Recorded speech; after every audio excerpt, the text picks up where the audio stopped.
안녕하셨습니까? 원더풀 인생 후반전의 파파홍입니다.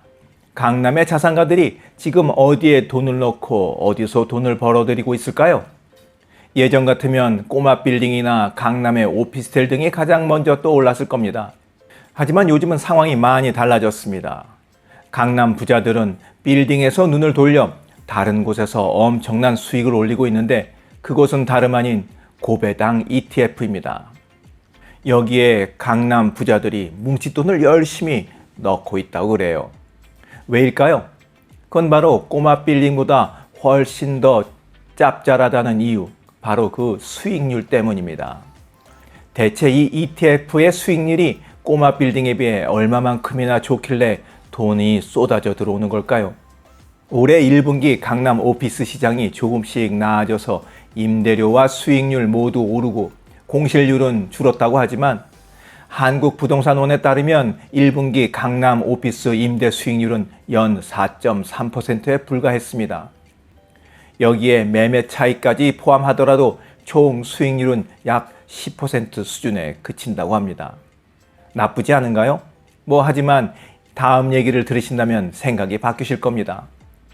한 고배당주 ETF 예를 들자면 이 상품은 최근 1년 기준 배당 수익률이 3.7%에 불과했습니다만 주가 상승률은 무려 47.6%에 달했습니다. 비록 배당 수익률은 오피스 임대 수익률에 못 미쳤지만 총 수익률로 따져본다면 약 51.3%에 이른다는 말씀입니다. 그러니까 결론적으로 강남 오피스보다 5배 이상 높은 수익을 기록한 셈입니다. 이처럼 고배당 ETF가 주목받는 이유는 단순히 수익률 때문만은 아닙니다. 정부가 추진 중인 배당소득 분리과세가 또 다른 영향을 미치고 있습니다. 기존에는 연간 2천만 원 이상의 금융소득에 대해 최대 49.5%의 세율이 적용됐지만 새로운 제도가 도입되면 고액 자산가들의 세부담은 27.5% 수준으로 낮아질 거로 예상되고 있습니다. 다시 말씀드려 지금 고배당 ETF에 투자하면 배당 소득세를 절반 가까이 줄일 수 있다는 겁니다. 그러니 부자들이 세금 덜 내고 소득은 더 높일 수 있는 투자처로 ETF를 선택하는 것은 당연한 흐름입니다. 이쯤 되면 구체적으로 강남 자산가들이 투자한다는 고배당 ETF가 무엇인지 궁금하실 겁니다. 현재 가장 많은 자금이 몰리고 있는 고배당 ETF는 크게 두 가지라고 말씀드릴 수 있습니다. 첫 번째는 플러스 고배당 ETF입니다. 한화자산운용이 2012년 8월에 출시해 배당 테마 ETF 중 가장 긴 역사를 자랑하는 상품으로 기업은행, 기아, 우리금융지주, 현대차 등 고배당주 30개 종목에 분산 투자하면서 매월 배당을 지급하는 구조입니다. 최근 1년 배당 수익률은 3.66%, 올해 들어 주가가 7월 중순까지 47.6%나 올랐습니다. 두 번째 투자처는 타이거 은행 고배당 플러스 탑10입니다.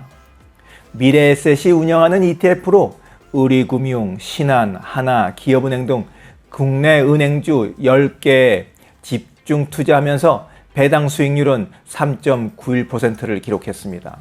올해 주가 상승률이 무려 57%에 달하니까 총 수익률은 60%를 넘어섰습니다. 이 두 ETF의 공통점은 월 배당이 가능하다는 점입니다.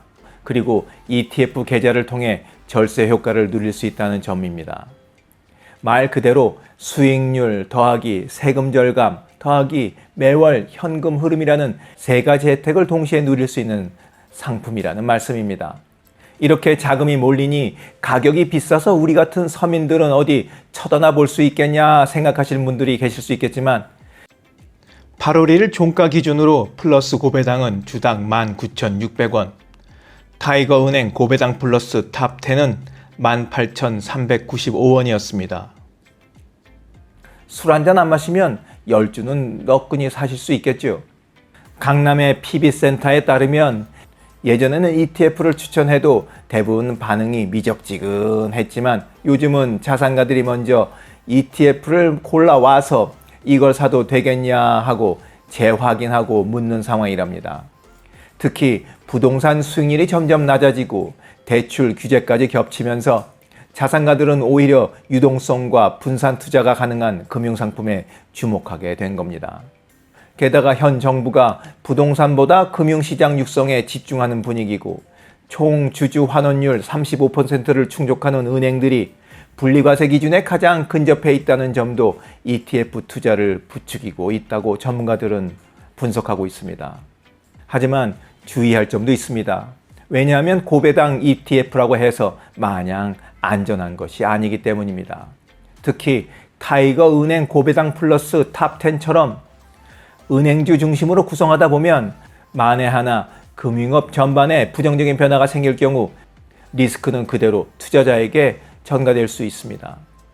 예를 들어 예금 금리가 하락했다거나 정부의 비탄감 정책, 은행의 부실 위험도 증가 등도 무시할 수 없는 변수입니다. 하지만 그럼에도 불구하고 많은 자산가들은 통장에 돈을 넣어두느니 차라리 은행을 사겠다면서 오늘 말씀드린 ETF를 매수하고 있는 겁니다. 오늘 두 ETF 상품을 말씀드렸지만 이 상품을 사라고 권하는 것이 아닙니다. 오해 없으시기 바랍니다. 자고로 돈을 벌기 위해서는 돈이 흐르는 곳에 있어야 하니까 이런 흐름을 이해하고 ETF에 관심을 가져보시라는 취지에서 영상을 만든 거라는 점 이해했으시기 바랍니다. 영상을 보신 모든 분들이 노후 걱정 없이 푼배금을 받으며 유복하게 살아가는 그날을 꿈꾸며 오늘 이야기 마치도록 하겠습니다. 지금까지 원더풀 인생 후반전이었습니다. 감사합니다.